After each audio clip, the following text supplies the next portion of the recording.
أعوذ بالله من الشيطان الرجيم والصلاة والسلام على رسوله الأمين وعلى آله وصحبه أجمعين.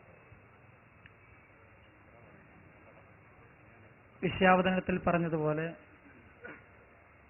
ഏറ്റവും പ്രധാനപ്പെട്ട വിഷയമെന്ന നിലയിൽ തർക്കത്തിലിരിക്കുന്ന സഹായാർത്ഥനയ്ക്ക് വിശുദ്ധ ഖുർആനിൽ നിന്ന് ഒരു ഉദാഹരണം ഉദ്ധരിക്കണം. തർക്കത്തിലിരിക്കുന്ന സഹായാർത്ഥനയ്ക്ക് വിശുദ്ധ ഖുർആനിൽ നിന്ന് ഒരു ഉദാഹരണം ഉദ്ധരിക്കും. എൻ്റെ പേര് മൂസ കീഴ്പള്ളി. അസ്സലാമു അലൈക്കും വറഹ്മത്തുള്ളാഹി തആല വബറകാതുഹു. ബിസ്മില്ലാഹ് വൽഹംദുലില്ലാഹ് വസ്സലാത്തു വസ്സലാമു അലാ സയ്യിദിനാ മുഹമ്മദിർ റസൂലില്ലാഹ് വഅലാ ആലിഹി വഅസ്ഹാബിഹി അൽ ഫായിസീന ബിറിളല്ലാഹ് അമ്മാ ബഅദ്. പ്രിയപ്പെട്ട സഹോദരന്മാരെ, സത്യവിശ്വാസികളെ, അർഹമുർ റഹ്മാനായ അല്ലാഹു സുബ്ഹാനഹു വ തആല നമ്മുടെ ഈ മഹത്തായ മജ്ലിസ് ഖബൂൽ ചെയ്യുമാറാവട്ടെ. നിങ്ങളെല്ലാവരും ഇവിടെ നമ്മുടെ സഹോദരൻ ചോദിച്ച ചോദ്യം ശ്രദ്ധിച്ചിരിക്കും. വിഷയാവതരണം ശരിക്ക് ശ്രദ്ധിച്ചിട്ടുണ്ടാവും എന്ന് ഞാൻ മനസ്സിലാക്കുന്നു. അഹ്ലുസുന്നത്തി വൽ ജമാഅത്ത് മറ്റു ഇതര ആദർശവാദികളും തമ്മിൽ തർക്കത്തിലിരിക്കുന്ന പ്രധാനപ്പെട്ട ഒരു വിഷയമാണ് അല്ലാഹു അല്ലാത്തവരോട് അഭൗതികമായ വിഷയങ്ങൾ, അത് ജീവിച്ചിരിക്കുന്നവരോടാവട്ടെ മരിച്ചവരോടാവട്ടെ, അഭൗതിക വിഷയങ്ങളിൽ സഹായം ചോദിക്കുക എന്നത്. സഹോദരൻ ചോദ്യം വളരെ ലളിതമാക്കിയത് കൊണ്ട് സന്തോഷം ഉണ്ട്. തർക്കത്തിലിരിക്കുന്ന എന്ന് പറഞ്ഞതുകൊണ്ട് ഉദ്ദേശിക്കുന്നത് സുന്നികൾ നടത്താറുള്ള ഇസ്തിഗാസ, അഥവാ ആ ഇസ്തിഗാസയുടെ നിർവചനം എന്താണ്?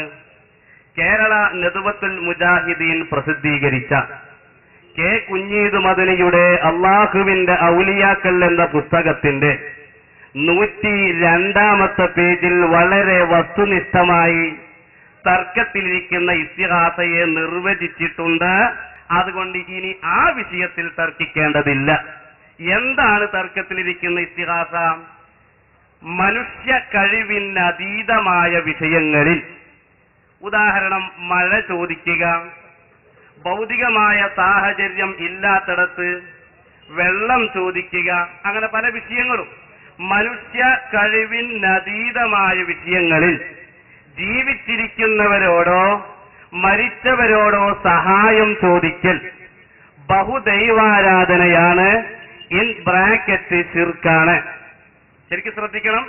മനുഷ്യ കഴിവിനതീതമായ വിഷയങ്ങളിൽ ജീവിച്ചിരിക്കുന്നവരോടോ മരിച്ചവരോടോ സഹായം ചോദിക്കൽ അത് ശിർക്കാണ്. ഇൻ ബ്രാക്കറ്റിൽ ബഹുദൈവാരാധനയാണ്.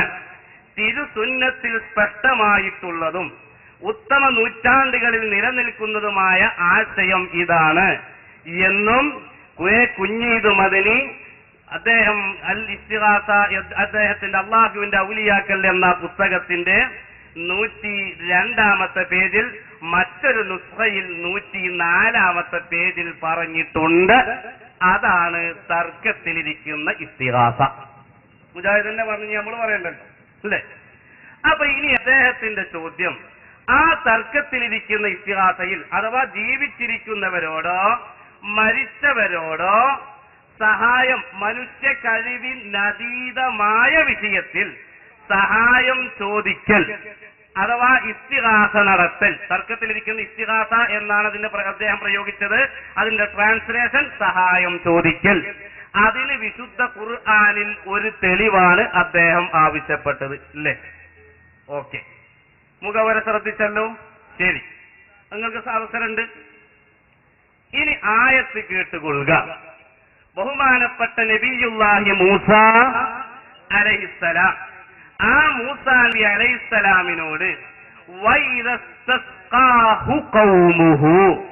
മൂസാ നബിയോട് ഇസ്തിസ്ഖാ നടത്തി. ഇസ്തിസ്ഖാ എന്നുള്ളതിന്റെ നിർവചനം വളരെ വ്യക്തമായിക്കൊണ്ട് ഹാഫിൽ ഇബ്നു ഹജറുൽ അസ്ഖലാനിയും അവിടുത്തെ ഫത്ഹുൽ ബാരിയുടെ പഴയ കോപ്പിയിൽ 2-ാം വാല്യം 493-ാമത്തെ പേജിൽ, അതുപോലെ പുതിയ കോപ്പി 3-ാമത്തെ വാല്യത്തിലും വളരെ വ്യക്തമായി പറഞ്ഞത് കാണാം. അഭൗതികമായ വിഷയങ്ങളിൽ ഇപ്പൊ മഴയെ തേടുന്ന ദുആയൊക്കെ നമ്മൾ കിതാബുകളിൽ പഠിച്ചതാണ്. അപ്പോ ഭൗതികമായ രൂപത്തിൽ വെള്ളം ലഭിക്കാനുള്ള സാഹചര്യം ഇല്ലാത്തിടത്ത് വെള്ളത്തിന് വേണ്ടി ആവശ്യപ്പെടുന്നതിനാണ് ഇസ്തിസ്ഖാ എന്ന് പറയുന്നത്.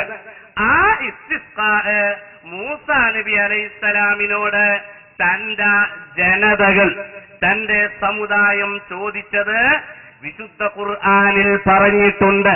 ഭൗതികമായതെന്ന് പറഞ്ഞാൽ നമുക്കറിയാം, വെള്ളം ഭൗതികമായി ലഭിക്കൽ കിട്ടാൻ എങ്ങനെയാണ്? ഒരു ഗ്ലാസ് വെള്ളം ചോദിക്കുക, ഓക്കെ. പൈപ്പ് സമീപിക്കുക, ഓക്കെ. അതുപോലെ തന്നെ കുളത്തിൽ നിന്ന് മുക്കിയെടുക്കുക, ഒരു ഗ്ലാസ് വെള്ളം ആ പുഴയിൽ നിന്ന് മുക്കിക്കൊണ്ടുവരൂ. ഇതുപോലെയുള്ള പ്രയോഗങ്ങളാണ് ഭൗതികം എങ്കിൽ, അത്തരം ഭൗതിക സാഹചര്യമില്ലാത്ത ആ സമയത്ത് നബി സല്ലല്ലാഹു അലൈഹി വസല്ലമ തങ്ങൾക്ക് അവതരിച്ച ഖുർആനിൽ പറയുന്നു, മൂസാ നബി അലൈഹിസ്സലാമിനോട് സഹായം ചോദിച്ചു. അദ്ദേഹം ഖുർആൻ ചോദിച്ചു, ഞാൻ ഖുർആൻ പറഞ്ഞു. അദ്ദേഹം ചോദിച്ചത് തർക്കത്തിലിരിക്കുന്ന ഇസ്തിഗാസ ഏതാ? മുജാഹിദിന്റെ പുസ്തകത്തിൽ തന്നെ നാം പറയുകയും ചെയ്തു, വളരെ വ്യക്തമായി ഉണർത്തിയിട്ടുണ്ട്. ഇനി അതിന്റെ ഇത് തർക്കത്തിലിരിക്കുന്നതാണോ അഭൗതികമാണോ എന്ന വിഷയം അദ്ദേഹം വല്ല തഫ്സീറിലും പറഞ്ഞിട്ടുണ്ടോ എന്ന് ചോദിക്കുകയാണെങ്കിൽ, മുജാഹിദുകൾ തന്നെ അംഗീകരിക്കുന്ന തഫ്സീറിൽ നിന്ന് ഇൻഷാ അല്ലാഹ് ഞാൻ ഉദ്ധരിക്കും. മർക്കട മുട്ടിയല്ല വിഷയം, ചോദ്യത്തിന് മറുപടിയാണ് എന്ന് ഉണർത്തുന്നു. അതുകൊണ്ട് ചോദ്യം ചോദിച്ചു, തർക്കത്തിലിരിക്കുന്ന ഇസ്തിഗാസ ഏതാണ്? അത് വളരെ വ്യക്തമായി ഇവിടെ അവരുടെ പുസ്തകത്തിൽ നിന്ന് തന്നെ പറഞ്ഞു. അതിനുള്ള ആയത്ത് ഏതാണ്? അത് ഖുർആനിൽ നിന്നും ഇവിടെ ഉദ്ധരിച്ചു.